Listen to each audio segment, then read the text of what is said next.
everyone, and welcome back to my YouTube channel, and welcome to a video that I'm very excited to film. And I am joined by my little four-legged friend. So you might hear him squeaking his toys and pitter-pattering, and he might even appear at the back or on my video, I'm pretty sure, as this video is about him. I am a first-time dog owner, and we got a miniature Schnauzer puppy back in August last year when he was just 12 weeks old, and he is very soon going to be turning 1 year old. And obviously we've not had him for a year yet, but I thought it would be really helpful or good for me to do a video if you're sat here watching this thinking, I am a first time dog owner, or I'm thinking of getting a puppy, like what are people's top tips?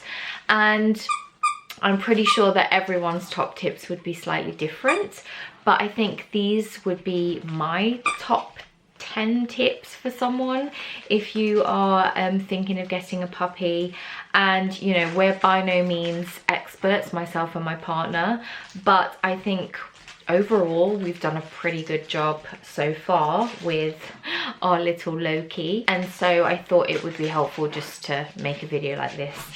I am sorry if he knocks the tripod.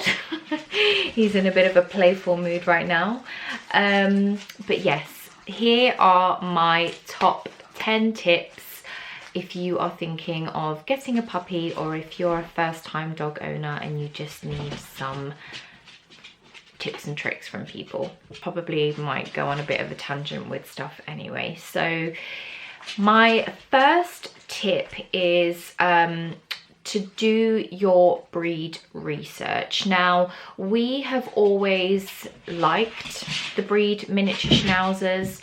You know, they're a good size, they're not too big for what we wanted, not too small. They are really active dogs, so they love being active, and my partner and I also love being active. So he's good on, like, you know, slightly longer walks, but he's also okay having shorter walks.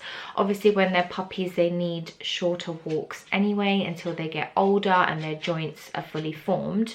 But also because we both work quite long hours, we needed a breed that was going to be okay being on their own for a couple of hours. And you know, even though this breed is renowned for barking and being quite, you know, noisy, we've actually taught him from the beginning not to bark, and that's not okay.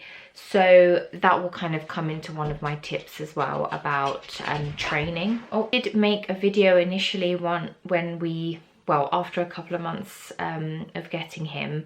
The first couple of months of getting a puppy are wild. It's like having a baby, and you're having to teach them everything, train them. It can get quite emotional, but yeah, do your breed research. Make sure that the breed that you're getting is right for you, right for your you know, your home life, your leisure, like your activity, what you want the dog to be. Is it a family dog? Is it, you know, a company dog that you're just living on your own and you want some company? Is it a dog that needs walking a lot or not? Yeah, just do your research. Also research into any common illnesses that they might be prone to, etc. I think, you know, the idea of getting a puppy is great, and me and Alan had always spoken about getting a pet potentially. We toyed with the idea of getting a cat to begin with, who are a lot more independent, but Alan is allergic to cats, and when thinking about getting a hypoallergenic cat or a dog, it kind of steered towards the dog side, obviously. But yeah, just do your research on the breeds before you actually commit to choosing. One of the things that we did from the beginning that has definitely paid off so far is to crate train your dog. We put Loki in a crate from day one. The day that we brought him home, he was in a crate, and we got him used to the routine of going into his crate. That was his safe space. That was where he was going to sleep at night. And his crate is downstairs in our dining room, and obviously we sleep upstairs. Now, don't get me wrong, the first night it didn't all go smoothly. Like the first night, because he had just been taken away from his family, he was whining and screaming and, you know, clearly distressed. So we did bring the crate upstairs and just had it in the room with us. But after that, he literally slept in it all night. You can see him poking his little eyes out the back there.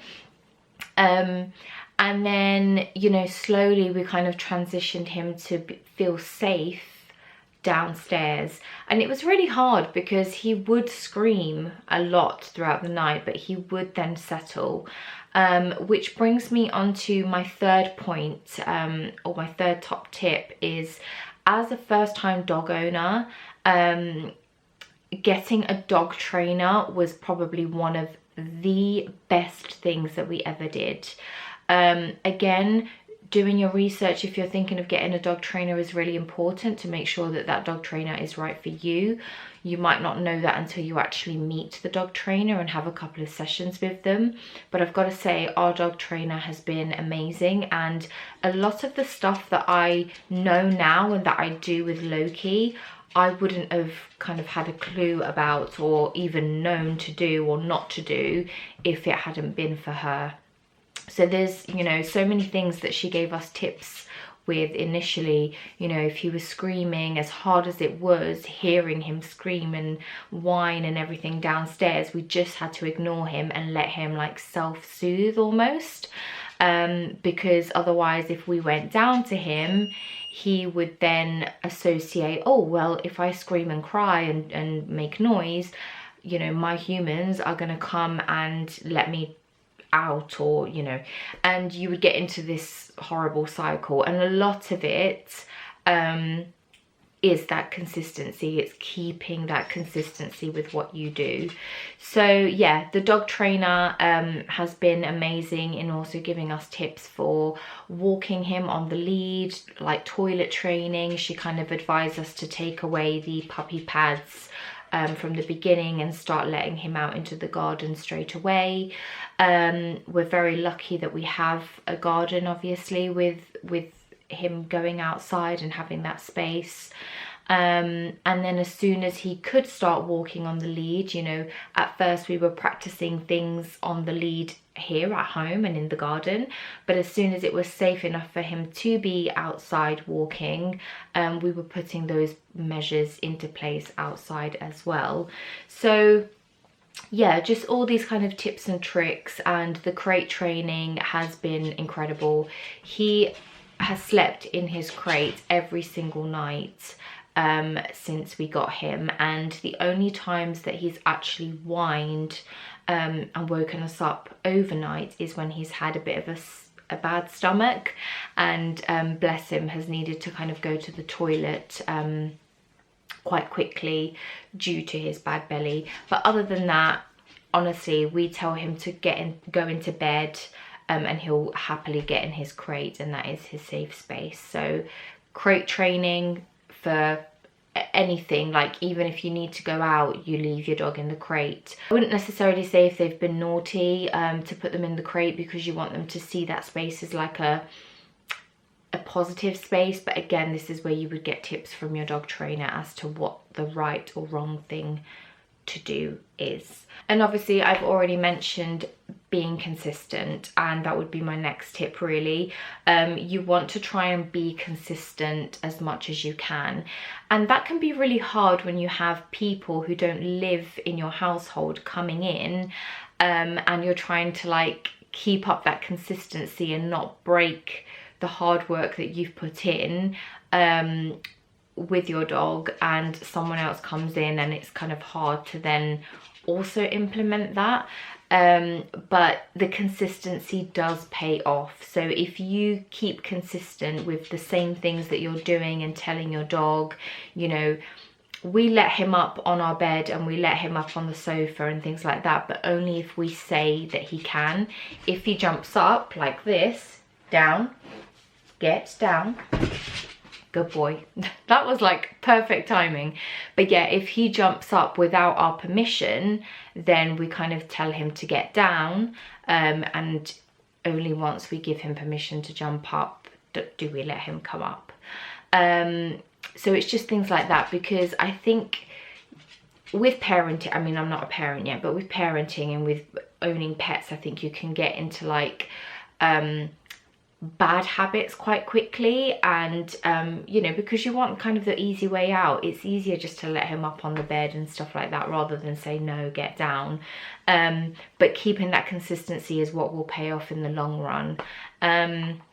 But also being consistent with foods as well. With food, we have like a set list of things that we allow him to have in terms of like human food, and we try not to let him have human foods, because again, it's that consistency of when me and Alan are eating, you know, he will have had his dinner, and then we give him like a yak stick or a split antler or something if he's had a good day of behavior, to kind of reward him with and to kind of distract him.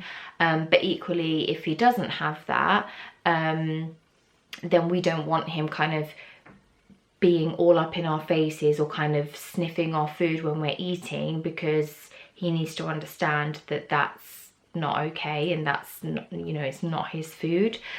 So again, we've just been really, or tried to be really consistent with that as well. And you know, puppies have very sensitive stomachs, so you kind of go through some waves of you know, foods that will suit them really well, foods that won't suit them so well, and having to try different things.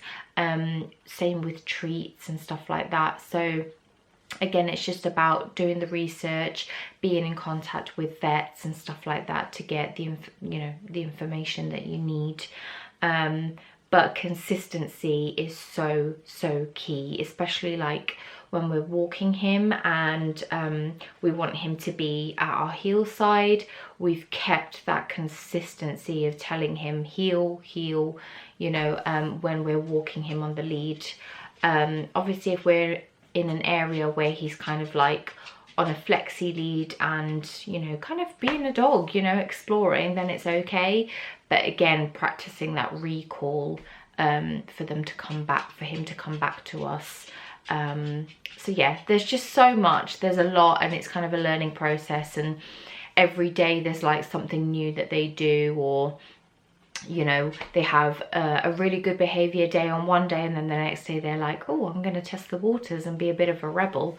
So yeah, my next tip would be really to watch loads of YouTube videos. Southend Dog Trainer, that is like one of my favorite platforms to watch videos on. Also Will Atherton, so we did his free puppy like package to begin with. They both give some really good tips. So I've watched so many YouTube videos. Also, when it's come to doing all the tricks that he can currently do, I've watched a lot of YouTube videos to know how to, you know, appropriately teach him that trick. So that's kind of the fun part of owning a dog, is teaching them all the tricks. And Loki's breed is actually very good at picking up on tricks. Like, he's very clever, he picks up on tricks really quickly. But yeah, watching loads of YouTube videos of their different stages of life as well, when they're puppies and then when they're teenagers and then like adult stage as well, because there is differences in those stages. So, you know, this is something that I didn't really realize, is that the puppy stage is really hard, and then it kind of gets better, and then they get to like teenage phase and it gets hard again. But you know, this is something that I've just been learning as I've gone through this journey of owning a dog. So YouTube videos have been super helpful for me. I've put on here as one of my tips, I don't really know if this would be a tip, but I've basically put that people will judge you no matter what you do. And I think from what I've heard from like people who are parents, and then, you know, as a dog owner, I think people are always going to judge you no matter what you decide to do or how you decide to, you know, bring up a child or train a dog or what you do with your dog. So I just think whatever you feel is best for you, and especially for your dog, do it, you know. Stay consistent with it. And, you know, people are going to probably judge you, like, oh, so why aren't you letting him have a sausage? Or, oh, why aren't you letting him sleep in your bed? Or, you know, but at the end of the day, he's got his routine. Like, you know, he's not having human sausages because then it's going to give him a bad stomach, or every time me and Alan then have a sausage, he's going to be expecting us to give him some. Or, you know, same with him sleeping in our bed. He does chill in our bed with us. It's just he has his routine and safe space where he goes to sleep, and that's okay. And also, you know, you shouldn't have to justify why you're doing something, but I feel like as humans, and humans who fear being judged, we always feel like we need to justify something. So I mean, I'm very guilty of it when I've been walking low-key and there's loads of dogs off the lead or something. You know, I obviously interact with other dog walkers, which is something that naturally happens, but then I feel like I need to justify, oh, he's on the lead because he's still a puppy and his recall isn't quite 100%. So, but you shouldn't have to, because it's your dog, it's your choices. At the end of the day, you shouldn't really care what any other people think. So that is another one of my top tips. Just no matter what you do, people are going to judge you, so just do what you feel is right for you and your dog. I've put here, be prepared, it's a real life change, which it is, you know. Me and Alan lived just the two of us together, or it was just the two of us together for a long time. And I think until you have the responsibility of a dog or a child or something like that, you don't realize how selfish you are, because wow, the sun's coming out. In a sense that you just have yourself or your partner to think about. You know, you can kind of do what you want, go where you want, and you don't have that responsibility of thinking, oh, I have to be back at home because I need to take Loki for a walk, or I need to be back home because he's been at home for a couple of hours on his own, or he needs feeding, he needs walking, etc. You know, getting up early in the morning because he needs to go out for a wee, or all of that sort of stuff. So it is a big life change, you know, especially having to think about, you know, who's going to come in during your working day to let him out for a walk or to let him out to go to the toilet. And we are very lucky actually that our neighbor is a dog walker, so she has been walking him kind of Monday to Thursday since January, I think, which has been amazing. He goes out with her and socializes, well, is out with other dogs as well for like an hour. And yeah, so you have to think about that. You have to think about a backup in case your dog walker isn't available, or if they're on holiday or is off sick. And you know, things like taking him to the vets, for example, you have to think about, do you have the expenses to pay should he get sick or something happen. And that has already happened to us. You know, Christmas he had like a hot spot that was kind of infected and he needed some steroids and like a steroid cream and antibiotics and like one of those cone of shame things. And then, you know, there's expenses that you don't even realize that you need, like, you know, he went for a 5-minute checkup after that hotspot was healed, and that 5-minute checkup literally cost us over £60. And then, you know, you have to insure them, you have to you know, make sure that they're on like a healthcare plan or something like that, their worming treatment, flea treatment. Yeah, there's all these kind of things that you have to think about as well in terms of expenses, which is another one of my tips, is to again, just do your research about vet expenses, you know, cost of food, and all those other things that kind of go alongside having a dog.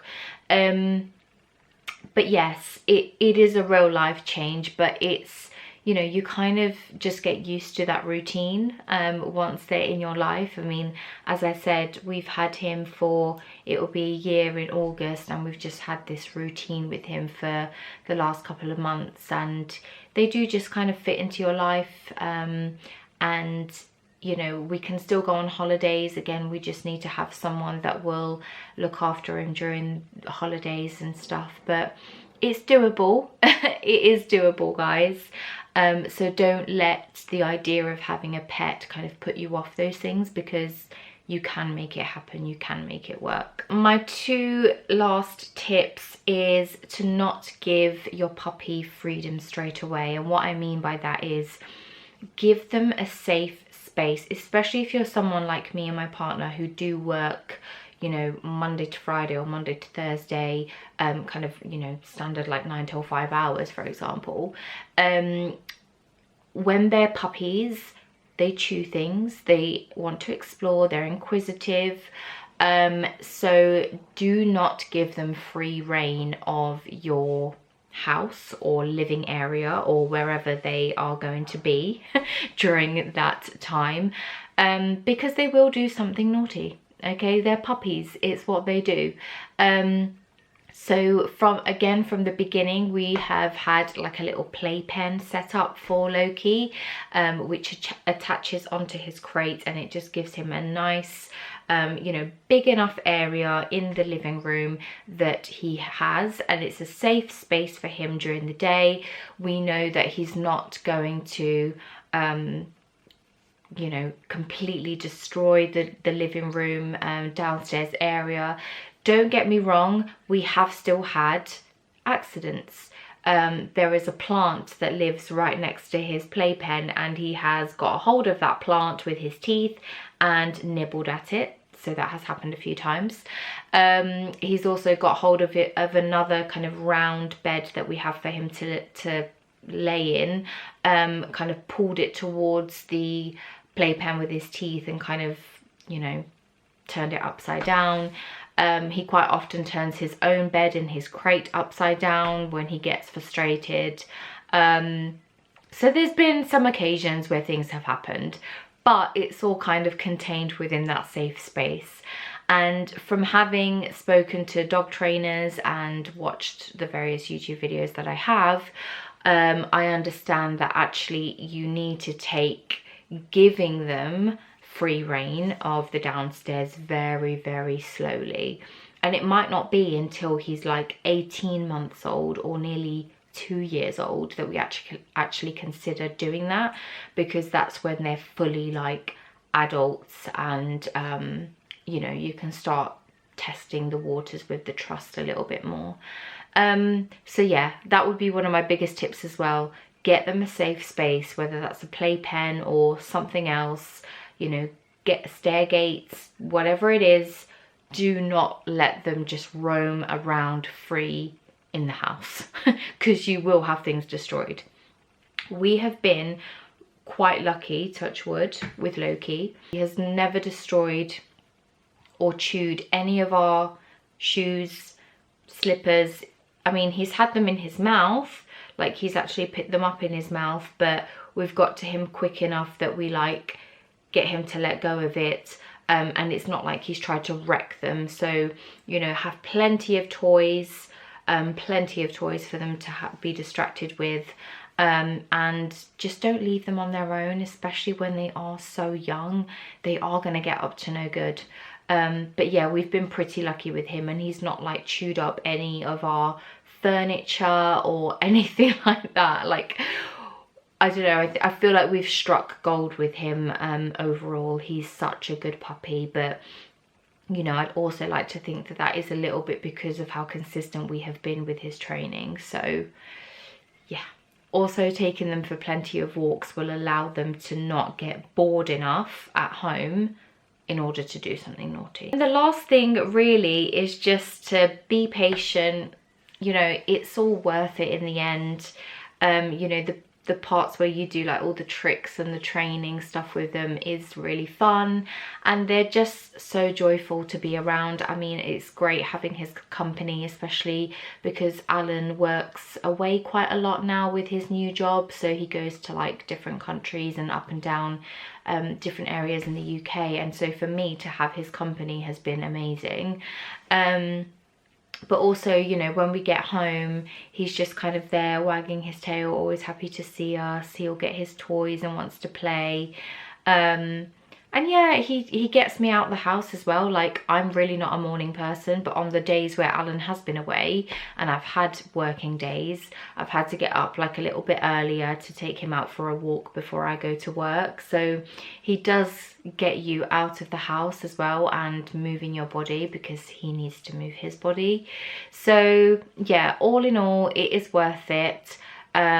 Just enjoy it, do your research, talk to other people, you know, get all the right information or the best information that you can.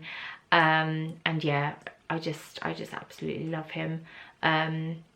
Even on the days where he's being a little monkey and playing up, he still kind of puts a smile on our face, and honestly, I just can't imagine life without him now. He just has adapted so well into our lives that yeah, he's just a little joy to be around. So I'll see if I can get him over here, because he's laying on the carpet on the landing. Loki, come here, come. Oh, are you struggling to get up? Oh no. You say hi. Oh, are you sleepy now? Look how big he looks. Guys, you probably haven't seen him on video for a long time, but you're gonna be 1 next month. You're gonna be 1. Oh, he's just so cuddly. Honestly, I love giving him cuddles, especially in the evening when he gets like really tired. He's just such a cuddly dog. That is it for this video. I'm really sorry if it's a long video, but I do hope that you enjoyed it. And hopefully I'll be updating you with another video maybe in like a year's time or something, when he's a little bit older. But yes, thank you so much for watching. If you have any questions, do put them down below in the comments, or if you've got anything that you would give as a tip for someone else who is looking to become a dog owner. You know, if you've got pets of your own, I would love to hear your tips and tricks as well. So yeah, thank you so much for watching, and I'll see you again in another video.